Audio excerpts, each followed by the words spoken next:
আসসালামু আলাইকুম everyone, welcome back to my channel. দিনের কাজের চাপ শেষ করে বিকেলটা শুরু হলো নতুন ব্যস্ততায়।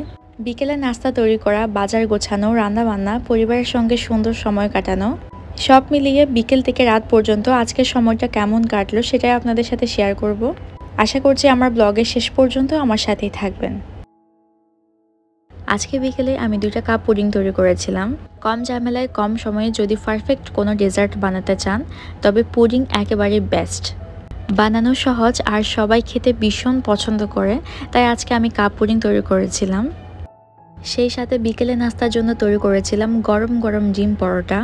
ঝাল নাস্তার জন্য একদমই পারফেক্ট বলা যেতে পারে ডিম পরোটাকে। নরম পরোটা আর ভেতরে হালকা ঝাল ডিমের স্বাদ।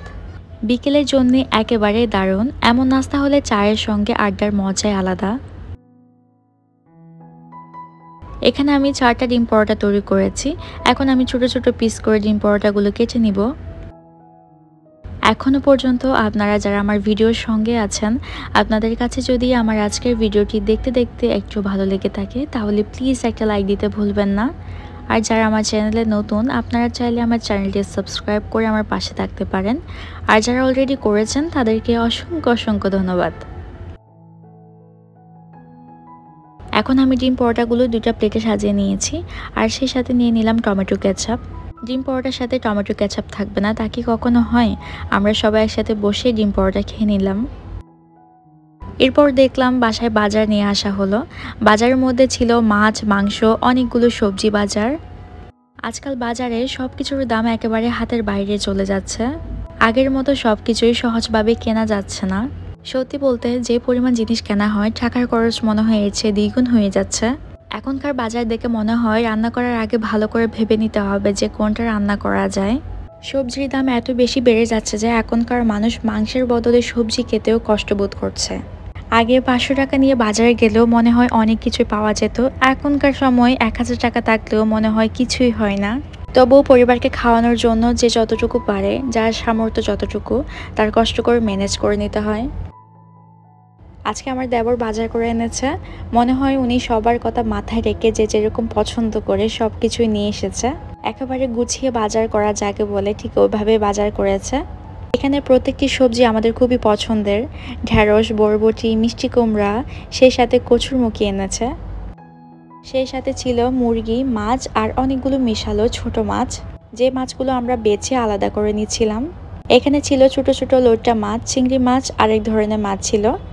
আমরা কিছু পানি নিয়েছি যেখানে ছোট মাছগুলো বেছে রেখে দিচ্ছি। আমার যাকে মাছ কাটতে দিয়ে আমি মুরগিটা কেটে নিচ্ছি। মুরগি তো আমাদের সবার অনেক পছন্দের। মুরগি অলরেডি বাসায় ফ্রিজে ছিল, তারপর যেহেতু বাজার করা হচ্ছে সেই জন্য আবারও মুরগি কেনা হয়েছে। মুরগিগুলো আমি ছোট ছোট পিস করে কেটে নিয়েছি। এখন একবার ধুয়ে আমি মুরগিগুলো ফ্রিজে রেখে দিব। এখন আমি আসলাম প্রায় অনেকক্ষণ পর। আমি আর আমার যা দুজনে একসাথে বসে ছোট মাছগুলো পরিষ্কার করে নিয়েছি। ছোট মাছগুলো আলাদা করে করে রেখে দিয়েছি। চিংড়ি মাছ আর এই মাছগুলো আমি ফ্রিজে রেখে দিব। আর বাকি যে লইট্টা মাছগুলো রাখা হয়েছে সেগুলো আজকে রান্না করে নিব।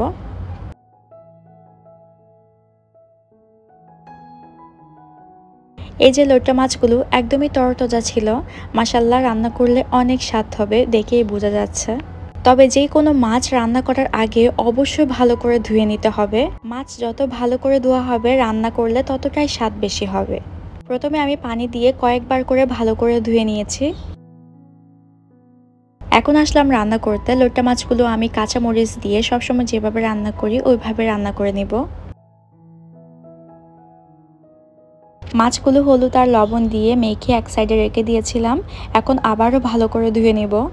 সেই সাথে কেটে নিচ্ছি টমেটো আর ধনিয়া পাতা। আপনারা যারা আমার ভিডিও দেখেন, আপনাদের সাথে সবসময় আমার সুখের মুহূর্তগুলো, ভালো মুহূর্তগুলো শেয়ার করা হয়। আমার কষ্টের কথাগুলো কম শেয়ার করা হয়।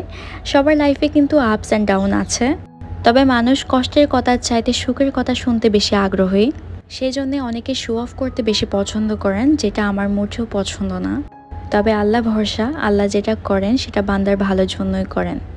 সেই সাথে আরেকটা কথা আপনাদের সাথে শেয়ার করি। আমাদের বাসায় 2 জন ডেঙ্গু রোগে আক্রান্ত হয়েছেন। সবাই দোয়া করবেন যেন তারা দ্রুত সুস্থ হয়ে ওঠে। আর আপনারাও দয়া করে সাবধানে থাকবেন। চারপাশে পরিষ্কার রাখুন, কোথাও পানি জমে থাকতে দিবেন না। আর বিকেলে রাতে মশারি ব্যবহার করার চেষ্টা করবেন।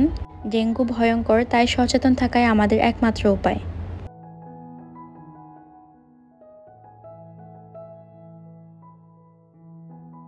এই ছিল আমাদের বিকেল থেকে রাত পর্যন্ত ছোট ছোট মুহূর্তগুলো। আশা করি আপনাদের ভালো লেগেছে। ভিডিওটা ভালো লাগলে লাইক, কমেন্ট আর শেয়ার করতে ভুলবেন না। সবাই ভালো থাকবেন আর সুস্থ থাকবেন আর আমার জন্য দোয়া করবেন। আল্লাহ হাফেজ। আসসালামু আলাইকুম।